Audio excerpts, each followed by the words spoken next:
Hello, everyone, and welcome back to another edition of the Daily Crypto Byte. Today is Tuesday, August 3rd, and as always, I'm joined by my co-host, Mr. CJ Reichel. How's it going today, CJ? It's going very well.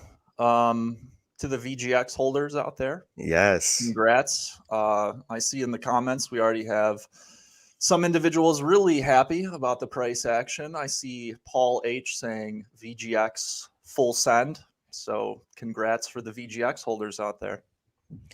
Yeah, that was pretty interesting yesterday to see, CJ, because that news that hit in the morning, we covered it on the show. It was big news. We didn't really get much price action until last night at about, 6 p.m. That's when we really started to see that thing run. And it was awesome to see everyone in the chat, going crazy. Lots of excitement last night in the crypto room.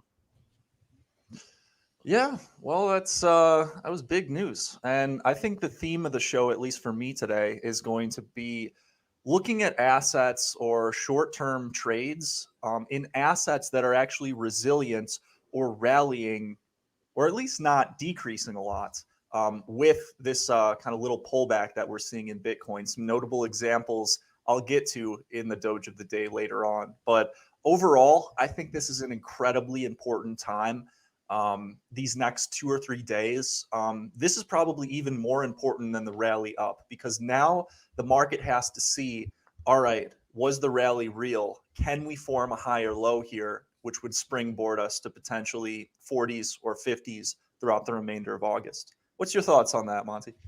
Yeah, I completely agree with you. And I like that that's what you kind of chose as today's theme of the episode, because I think that even just looking at the two big dogs, Bitcoin and ETH, we're seeing that we're starting to get some divergences in those crypto assets. Looking at the smooth moving average, we're seeing, that the price action is starting to diverge a bit. And that's when we get some tremendous opportunities, like you pointed out, in those altcoins and ignition assets. And there are a lot of them that are looking very different in terms of, technical analysis and price action than what we're seeing in Bitcoin. But I actually just want to start by sharing this right here, just a side-by-side comparison of Bitcoin and ETH. Because like I talked about, these two typically trend together, but today or over the last 3 days, we've started to see a bit of a divergence in not just their direction of price, but sort of the timing at which they're reversing. As you can see, they both positively diverged pretty significantly from the 20-period smooth moving average.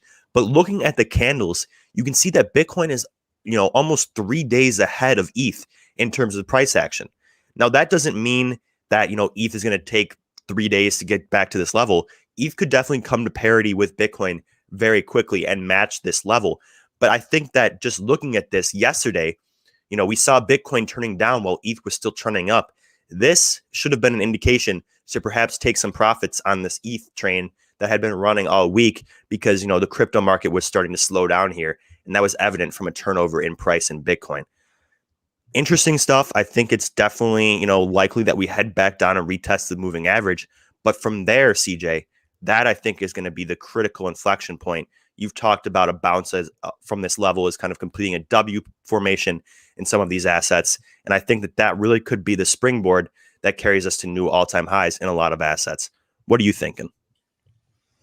Yeah, I'd like to take a look at the charts, specifically the 4 hour on ETH and Bitcoin, if I could share my screen real briefly. But interesting kind of divergences that we're seeing between Bitcoin and ETH. I think that's very characteristic of the end of bull rallies, or at least the end of short-term bull rallies, is when we see Bitcoin starting to take profit and come off a little bit and fade, while ETH kind of remains strong and a lot of the speculative money continues flowing into ETH. Now that we're actually seeing profit taking in both, I think that we are at least starting the next leg down, or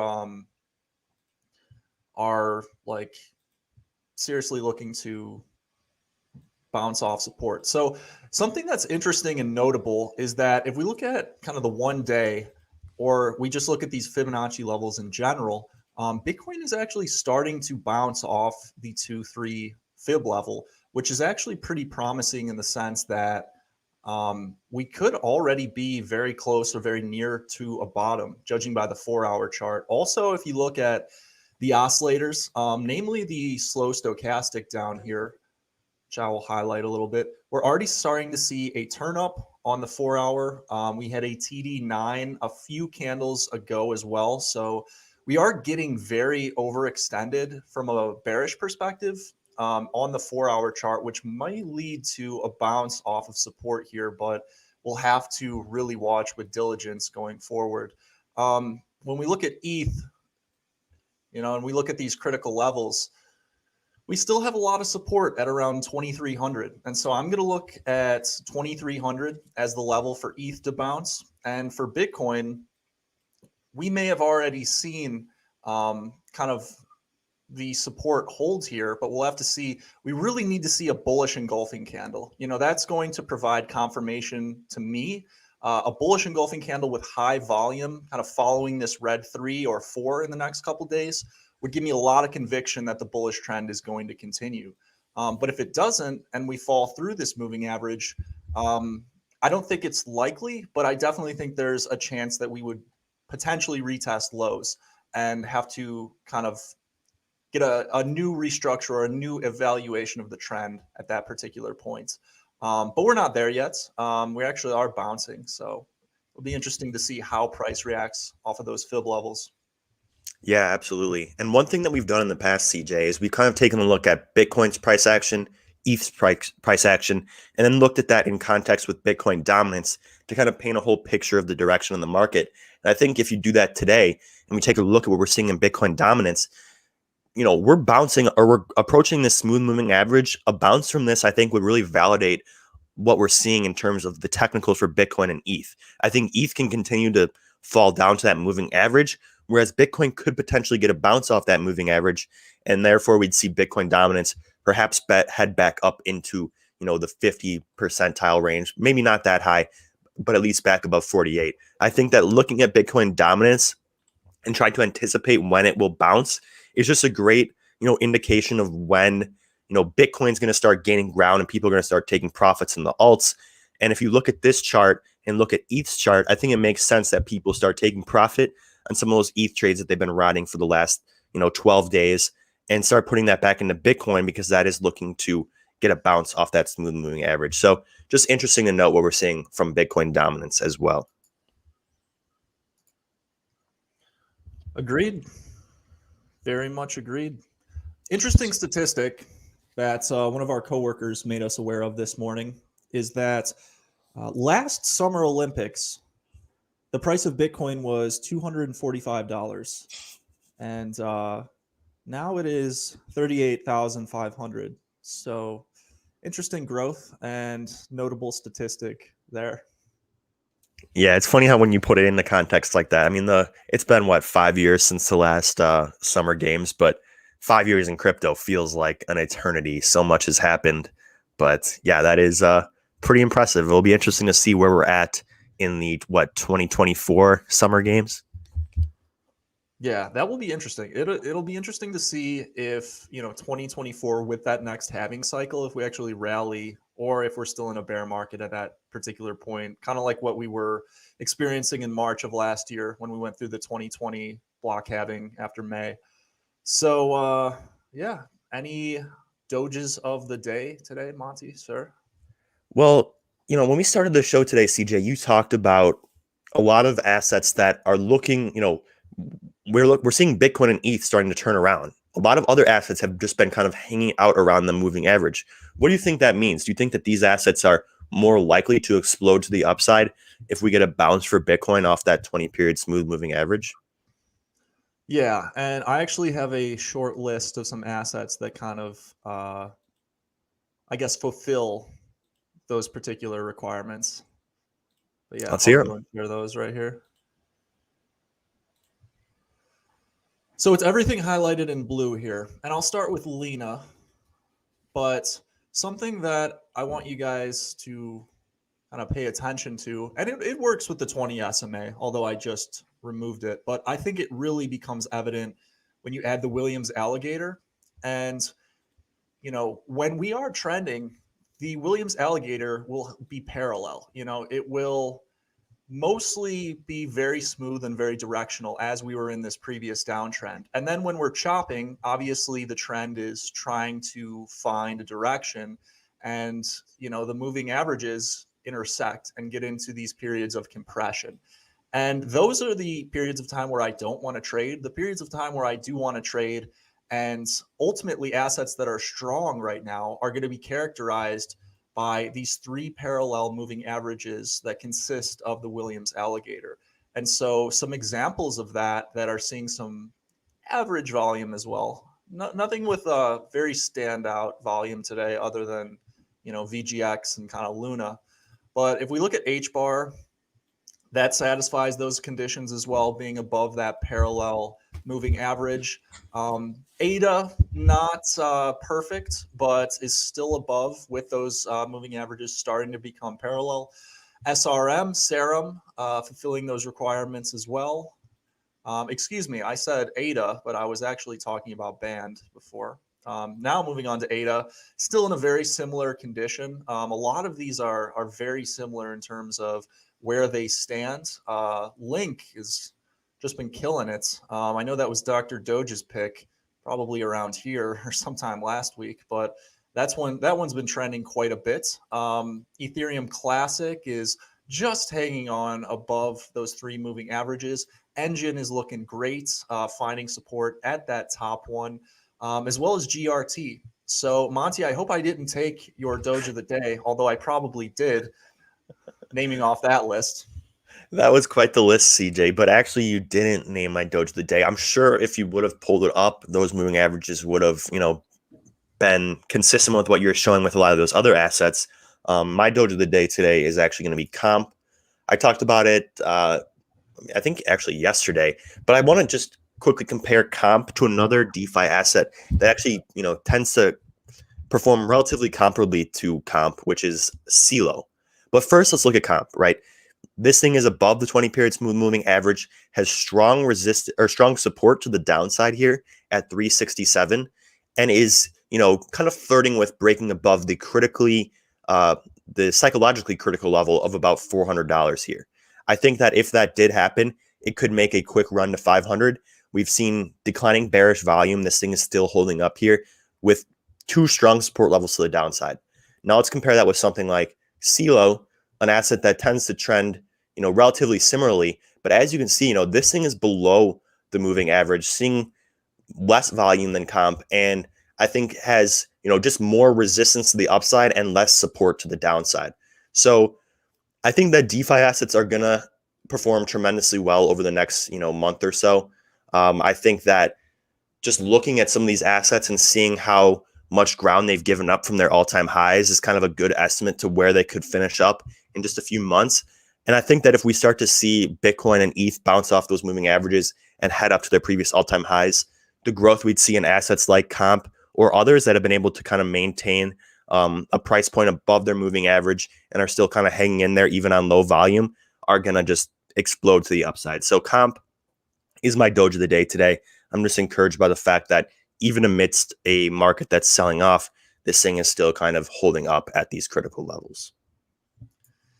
And that premise goes for the same, if we're inverted and say we're in a bear market, sell the weakest links.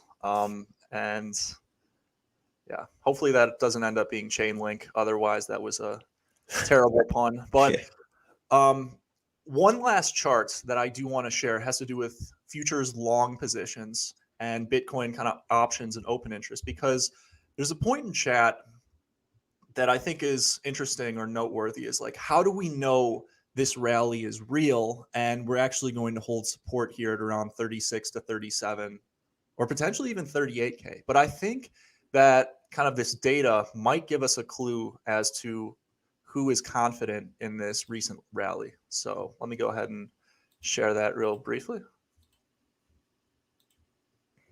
So if we go over to some data by the block, we can look at open interest of CME Bitcoin futures by trader category long. And so in red here, we have asset managers, not a huge increase, but we are starting to see that tick up. We're basically seeing everything tick up in terms of hedge funds and institutional money. But when we look at other, and I have to assume that other and non-reported are largely consistent of retail traders. But if we zoom in here, or I guess I can't zoom in, but if you look at the tail end and the right side of that chart, basically everything is turning up in long positions other than that other category. So if that is retail, then the smart money would be buying and they would be continually selling. So just an interesting perspective there. I don't know if there are truly any concrete takeaways, but it's going to be an interesting test. And I think we're going to learn a lot about the overall trend in these next coming days. Really interesting stuff, CJ. One last question I want to get to that was posed to us by Bill Parker in chat. He asked for some resistance, take profit levels for Luna. Like we pointed out, this one has been one of the best performers of the last 24 hours or even of the last, week in general. And it's interesting, right? Because I think if you look at this chart and compare it to what we saw with Bitcoin and ETH, it is almost looking like a, turn back is inevitable here. Also, we're approaching some relatively critical levels here that we haven't tested since April. I think that given the fact that we're seeing Bitcoin and ETH turn around on very similar technical formations, it's more than likely that Luna is going to hit some resistance here. As you can see, we haven't really tested this level since all the way back, even before we sold off here in the middle of April. This level held up as a critical level during this first dip down. And now you can see some people are taking profit at around this level as well. So the drop back may be sharp. What I would really like to see is for Luna to hold up above this level here of 11.8. I think that would really set it up nicely and, have a nice posture for it to continue running up when we see Bitcoin and ETH bounce off those moving averages. But that being said, if that doesn't hold, this smooth moving average is turning up, I would expect price to meet it at perhaps, around the $9.50, $10 level and perhaps bounce from there. But if you've been riding this thing for the last 14 days, now might be a good time to take profit because we are approaching critical levels. I'm not currently going to be taking profit on my Luna position. I don't really have a trading position, more just a hodl position. So I'm just kind of riding this through. But as you can see, it looks like some people are already starting to take some profits on their Luna position. Yeah, and one thing here that I just would like to share in terms of support and resistance levels before we kind of sign off here is these fib levels that I've been talking about. I actually do like them right now because it's pretty obvious with a lot of these. Like, we've had, now that we have a pretty established bottom in the trend for most assets, it's pretty clear to just, start from the top with the fib tool and then go to the bottom of that trend. And automatically you're going to have some pretty reliable support and resistance levels. As you can see, we were tripped up at the 382 level. Same with the 23 level. And then, of course, the golden ratio being 618, that's going to be at roughly $15. So we'll see if Luna can get past that one, but it is running into some resistance at 12 as well. But, as you'll notice, those levels are pretty much in confluence with what Monty shared as well. So. Well, good stuff, CJ. Thank you for that. And as always, thank you to everyone for watching our show today. It's been a pleasure as always. And I will remind you that if you're not yet a member of our crypto room, you can try it for just $1 for your first month. And you can try it at the link below me at markrebellion.com/try crypto. We got a pro charting service like you just saw, 24/7 chat full of very intelligent and active traders. We have an education curriculum that's ever expanding. We publish news and actionable trade insights with entries, exits, stop losses. CJ just did an extensive kind of fundamental report on Chia. Go check that out if you haven't already. Definitely worth the read. And as always, thank you to Voyager for sponsoring this show. You can head over to Voyager to trade 60 plus assets commission free. We talked about VGX a little bit today. That thing is ripping to the upside. And you can use code REBEL25 to get $25 in free Bitcoin when you sign up. Earn some interest, stack those sats, and hodl strong. Any closing words for our audience today, CJ? No. It's going to be a great, very important week, though. I can't say great yet because we haven't seen any bullish price action, but it's going to be interesting for sure. But thank you everyone for watching, and we'll see you next time.